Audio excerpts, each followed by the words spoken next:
अब आप इस दुनिया में नहीं रहे हो। मैंने वही सच माना था राहुल, और इन्होंने मुझे इतना सब कुछ सुनाया। कहने लगे कि तू मनुष्य है, तू जब से हमारी जिंदगी में आई है ना तब से हमारे साथ बुरा हो रहा है। ना जाने कितना भला बुरा सुनाया मुझे, और मुझे धक्के देकर के घर से बाहर निकाल दिया राहुल। और राहुल, मेरे मन में एक बार भी नहीं सोचा कि मैं कहाँ जाऊंगी, कैसे रहूंगी।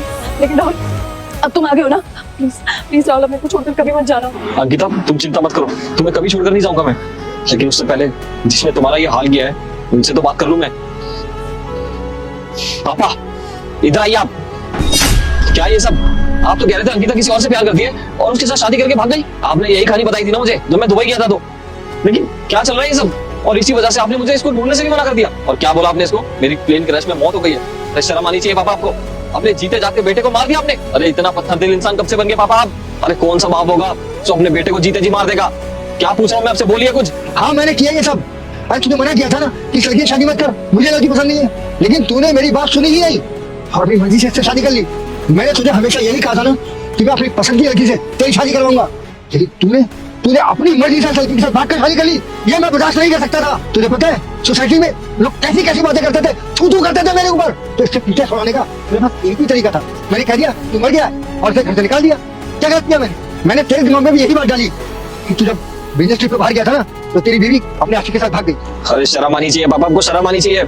आपने अपने अहंकार के चक्कर में अपने बेटे का जीवन खराब कर दिया। अरे मुझे आपने बताया कि अंकिता किसी और के साथ भाग गई, वो किसी और से प्यार करती है, और अंकिता को कि मैं प्लेन क्रैश में मर चुका हूँ। अरे मुझे शर्म आ रही है पापा, आप लोग बाप बोलते हुए भी। भला जीते जी अपने बेटे को कौन मार देता है? पापा एक बार उसकी हालत देखिए, आप देखिए उसकी तरफ। बेचारी मेरे रहते हुए एक विधवा की तरह रोड पर पड़ी हुई है। वो कोई सहारा नहीं है उसका। उसको तो ये भी नहीं पता उसका पति जिंदा है या मर चुका है। देख बेटा, मैंने तुझे समझाया था ना कि इस लड़की से शादी मत कर, मैं खुश नहीं रह पाऊंगा। लेकिन तुझे मेरे बारे में सोचना चाहिए था ना। इसीलिए जो तरीका मुझे समझ में आया ना मैंने बस वही किया, और इससे अच्छा तरीका नहीं था मेरे पास कोई तुझसे पीछे छोड़ने का। और इसलिए मैंने और जतिन ने इसे धक्के मार के घर से बाहर निकाल दिया। अरे बस बहुत बोल लिया आपने, अब मैं बोलूंगा और आप सुनेंगे। अगर ये आपकी बहू है और आपका इससे स्टेटस गिरता है ना तो ठीक है, फिर मैं अब आपके साथ नहीं रहूंगा। अंकिता और मैं कहीं और घर ले लेंगे। अरे कम से कम इतना ही सोच लेते, अगर आपकी कोई बेटी होती और आपकी बेटी को ऐसे कोई सड़क पे फेंक देता तो आपको कैसा लगता? देखिए पापा, अंकिता ने मुझसे शादी की है, घर छोड़कर आई है वो अपना, और मेरी जिम्मेदारी है वो। और एक बार तो मैं उसको खो चुका हूँ, दोबारा नहीं खो सकता उसे। बेटा मुझे देखकर वीडियो ऊपर मत करना। इस बार एग्जाम में मैं उसी को पास करूंगी जो इस वीडियो को लाइक और चैनल को सब्सक्राइब करेगा और इस वीडियो को 2 बार देखेगा। और मेरे बेटे कमेंट में लाल दिल जरूर भेज कर जाना, तुझे मेरी सच्ची कसम है। चलो अंकिता, और आपसे ना आपका एक ही बेटा है, करवा दीजिएगा उसकी शादी जहाँ आपका स्टेटस मैच हो जाए, क्योंकि अब हम तो नहीं रह सकते आपके साथ। जा रहा हूँ मैं यहाँ से। चलो अंकिता।